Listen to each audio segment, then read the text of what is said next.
लखनऊ में fun mall के पीछे लगी भीषण आग। तो फन मॉल के पीछे भीषण आग लगी है, जिसकी तस्वीरें हम आप तक पहुंचा रहे हैं। नगर निगम कार्यालय में कूड़े के ढेर में ये आग लगी है और ये आग फन मॉल के पीछे लगी हुई है। दमकल की 3 गाड़ियां लगातार आग बुझाने पहुंची हैं। वही दमकल की 3 गाड़ियां अब आग बुझाने में जुटी हुई हैं और ये आग जो है ये फन मॉल के पीछे लगी है। नगर निगम के टैंकर भी मौके पर पहुंचे और लगातार फायर ब्रिगेड की टीम आग पर काबू पाने में जुटी हुई है। गोमती नगर इलाके का ये पूरा मामला बताया जा रहा है, जहां फन मॉल के पीछे कूड़े के ढेर में आग लग गई है। तो ये खबर लखनऊ से है, जहां फन मॉल के पीछे भीषण आग लग गई है। वही दमकल की 3 गाड़ियां लगातार अब आग को बुझाने में जुटी हुई है। नगर निगम कार्यालय में कूड़े के ढेर में ये आग लगी है। वही दमकल की 3 गाड़ियां मौके पर आग बुझाती हुई नजर आ रही हैं और पानी की लगातार बौछारें की जा रही है, ताकि जल्द से जल्द आग पर काबू पाया जा सके। लखनऊ में पुलिस ने शव को कब्र से खुदवाकर बाहर निकाला। व्यक्ति ने की थी अपने नाबालिग साले की पिटाई, जिस मामले पर अब पुलिस ने कब्र से शव को बाहर निकाला है। पिटाई के दौरान तबीयत बिगड़ी थी। अस्पताल में डॉक्टर्स ने नाबालिग को मृत घोषित कर दिया था। आनन फानन में व्यक्ति ने कर दिया था अंतिम संस्कार, जिसकी सूचना मिलते ही पुलिस अब पहुंच गई है। साथ ही साथ अब जो शव है उसको भी खुदवा कर बाहर निकाला जा रहा है। तो लखनऊ से ये खबर है, जहां पुलिस ने शव को कब्र से खुदवा कर अब बाहर निकाला है। व्यक्ति ने की थी अपने नाबालिग साले की पिटाई। वहीं इस पूरे मामले की सूचना जैसे ही पुलिस को मिली, मौके पर पहुंचे पुलिस ने कब्र खुदवा कर शव को बाहर निकाला है। दरअसल पिटाई के दौरान तबीयत बिगड़ी थी, जिसके बाद आनन फानन में शव को दफना दिया गया था।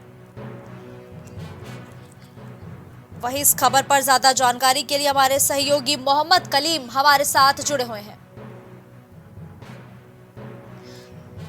लेकिन उससे पहले आपको हम एक बार फिर से खबर से रूबरू करा दें, जहां पुलिस ने शव को कब्र से खुदवा कर अब बाहर निकाला है। ये खबर हम आप तक लखनऊ से पहुंचा रहे हैं, जहां पुलिस को सूचना मिली थी कि व्यक्ति ने पहले अपने नाबालिग साले की पिटाई की थी और उसके बाद आनन फानन में उसको दफना दिया गया था। तो एक बार फिर इस खबर पर ज्यादा जानकारी के लिए हमारे सहयोगी मोहम्मद कलीम हमारे साथ जुड़ चुके हैं।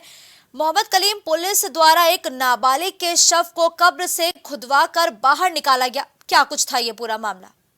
देखिए, 2 दिन पहले ही अपने रिश्तेदारी यानी कि जीजा के यहाँ जानकीपुरम आया हुआ था, जो किशोर है।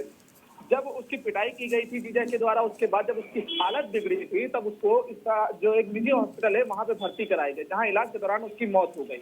मौत के बाद बिना पुलिस को सूचना दिए उसका अंतिम संस्कार कर दिया गया था, यानी कि उसको दफना दिया गया था कब्रिस्तान ले जाकर। लेकिन इस मामले में जब उसकी बहन जो ठाकुरगंज में रहती है, उसने जब पुलिस में मुकदमा दर्ज कराया था, तो पुलिस ने हत्या की धाराओं में मुकदमा दर्ज किया था, मामले की तफ्तीश भी शुरू की थी। इसके बाद जो उसका जीजा था उसको हिरासत में लेकर पूछताछ की गई। जब मालूम हुआ कि शव को कहां पर दफनाया गया है, तो पुलिस ने आज उसके शव को कब्र से निकालकर पोस्टमार्टम के लिए भेजा है। तो इस मामले में जब पुलिस से बात की गई है, तो पुलिस का कहना है कि जिस तरीके से हत्या का आरोप लगा है, तो बॉडी पोस्टमार्टम के लिए भेजी गई। पोस्टमार्टम रिपोर्ट जो आएगी उसके आधार पर जो आगे की कार्रवाई है वो भी की जाएगी। लेकिन अभी घटना को लेकर के फिलहाल जो जीजा था मोहम्मद कलीम, तो क्या उस व्यक्ति को गिरफ्तार किया गया है जिस पर नाबालिग की पिटाई का आरोप लगा है? जैसा कि अभी मैंने बताया कि उसको गिरफ्तार नहीं किया गया, लेकिन हाँ डिटेन किया गया है। उसको अपनी कस्टडी में ले लिया गया पूछताछ के लिए। लेकिन जैसे ही पोस्टमार्टम रिपोर्ट आएगी, उसमें हत्या की पुष्टि हो जाती है, तो पुलिस हत्या की धाराओं में उसको जेल भी भेज देगी। बिल्कुल, पुलिस ने उसको अपनी कस्टडी में रखा हुआ है। जी, धन्यवाद मोहम्मद कलीम इस खबर पर हमारे साथ जुड़ने के लिए। तो कांग्रेस का सत्याग्रह आंदोलन लखनऊ में देखने को मिला है। तो कांग्रेस का हल्ला बोल देखने को मिला। शहीद स्मारक पर कांग्रेस सेवा दल ने सत्याग्रह किया है और ये सत्याग्रह की तस्वीरें हम लगातार आप तक पहुंचा रहे हैं। राहुल गांधी की सदस्यता रद्द होने पर कांग्रेस का यह आंदोलन देखने को मिला है। कार्यकर्ताओं ने हाथों में पोस्ट कार्ड लेकर यह आंदोलन किया है। पोस्ट कार्ड के माध्यम से पीएम से सवाल भी पूछे गए हैं। तो सभी कार्यकर्ताओं के हाथ में पोस्ट कार्ड देखने को मिला। आंदोलन में कांग्रेस प्रदेश अध्यक्ष बृजलाल खाबरी, सेवा दल अध्यक्ष भी शामिल हुए हैं। तो कांग्रेस का सत्याग्रह आंदोलन लखनऊ में देखने को मिल रहा है। इस खबर पर ज्यादा जानकारी के लिए हमारे सहयोगी विभांशु हमारे साथ जुड़े हैं। विभांशु, कांग्रेस का सत्याग्रह आंदोलन लखनऊ में शुरू हो चुका है। यह आंदोलन कब तक चलेगा और इस आंदोलन के दौरान कार्यकर्ताओं के हाथों में पोस्ट कार्ड क्यों हैं? आज कांग्रेस पार्टी के सेवा दल विंग का आज एक दिवसीय प्रदर्शन देखने को मिला। साफ तौर से अगर देखें तो कांग्रेस पार्टी से सत्याग्रह कह रही है और एक दिन का सत्याग्रह है।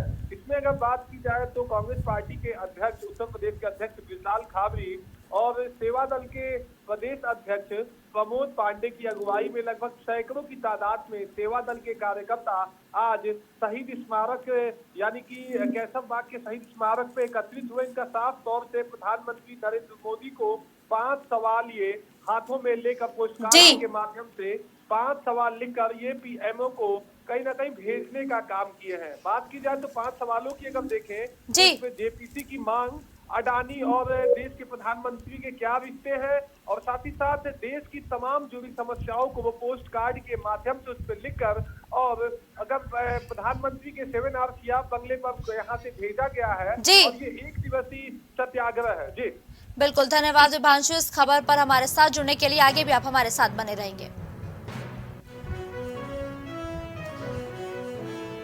तो निकाय चुनाव से जुड़ा मामला, हाईकोर्ट की लखनऊ बेंच ने याचिका निस्तारित की है। तो आज सुनवाई होनी थी जहां लखनऊ बेंच ने याचिका निस्तारित कर दी है। हाईकोर्ट की लखनऊ बेंच ने सरकार को इस दौरान दिशा निर्देश भी दिए हैं। आपको बता दें कि आज निकाय चुनाव को लेकर एक अहम सुनवाई होनी थी। 4 दिन में ओबीसी कमीशन की रिपोर्ट को अपलोड करने को कहा है।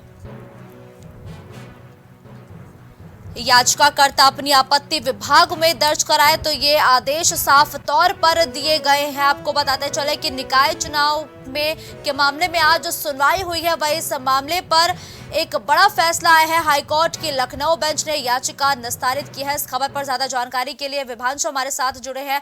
विभांशु, निकाय चुनाव को लेकर आज अहम सुनवाई हुई है, क्या कुछ इस दौरान आदेश दिए गए हैं सरकार को? जी मुस्कान, उत्तर प्रदेश नगर निकाय चुनाव में आज एक बड़ा आदेश आया है। इलाहाबाद हाईकोर्ट की लखनऊ बेंच के द्वारा ये आदेश जारी किया गया है कि 4 दिन में ओबीसी कमीशन की रिपोर्ट वेबसाइट पर अपलोड कर दी जाएगी। आपको बताएं कि अन्य पिछड़ा आयोग के आरक्षण को लेकर मार्च में ही ओबीसी आयोग ने रिपोर्ट सौंप दी थी मुख्यमंत्री के हाथों। उसके ठीक बाद राज्यपाल ने उसको स्वीकृति दिया।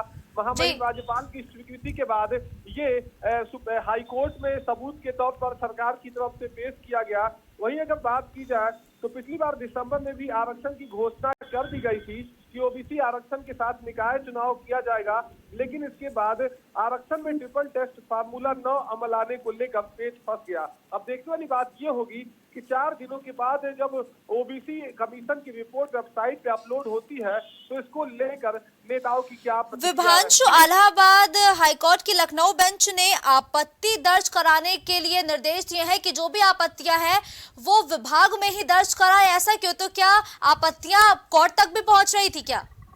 जी अगर बात की जाए तो कोर्ट की तरफ से इस मामले को लेकर जो तमाम आपत्तियां हैं वो नगर विकास विभाग में दर्ज कराने की बात कही गई है, जिससे निकाय चुनाव जल्द से जल्द संपन्न हो सके।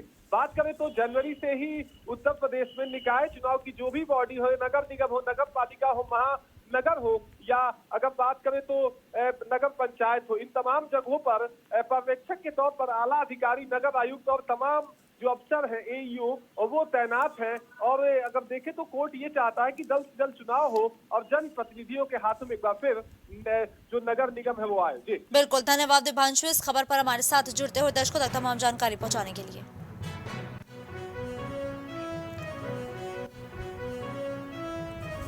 फतेहपुर में हाई टेंशन लाइन टूटकर खेत में गिरी है, जिसके कारण खेत में भीषण आग लग गई है। तो हाई टेंशन लाइन टूटकर खेत पर गिरी है, वही हाई टेंशन लाइन की वजह से खेत में भीषण आग भी लग गई है और धू धू कर पूरा खेत जलता हुआ नजर आ रहा है। 25 बीघा गेहूं की फसल इस दौरान जलकर राख भी हो गई है, जिससे किसानों के चेहरे मुरझा गए हैं। कड़ी मेहनत के बाद ग्रामीणों ने आग पर काबू तो पा लिया, लेकिन फसल के नुकसान होने की भी आशंका अब लगातार जताई जा रही है। एसडीएम और राजस्व टीम सूचना के बाद पहुंची।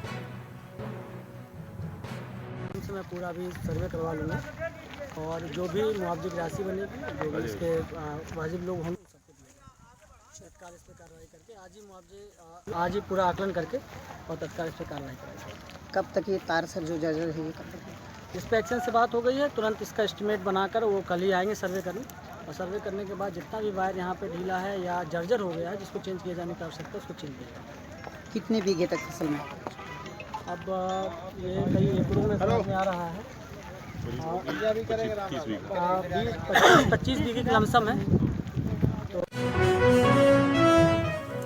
लखनऊ में अर्बन क्लैब के मुख्यालय पर सैकड़ों की संख्या में पहुंचे कर्मचारी। तो अर्बन क्लैब के मुख्यालय पर सैकड़ों की संख्या में कर्मचारी पहुंचे, जहां कर्मचारियों का आरोप रोजगार के नाम पर जो कंपनियां हैं वो ठग रही है, जिसके बाद अर्बन क्लैब के कर्मचारियों का प्रदर्शन देखने को मिला। कंपनी के गाइडलाइन के विपरीत रकम दी जा रही है, जिसके खिलाफ आज सभी कर्मचारी जो है वो मुख्यालय पहुंचे। गोमती नगर के विभूति खंड एल्डिको बिल्डिंग में स्थित है कंपनी का ऑफिस। कंपनी के रवैये से कर्मचारी नाखुश थे, जिसकी वजह से आज सभी कर्मचारी जो है वो बड़ी संख्या में मुख्यालय पर पहुंचे। तो अर्बन क्लैब के मुख्यालय पर सैकड़ों की संख्या में कर्मचारी पहुंच रहे हैं।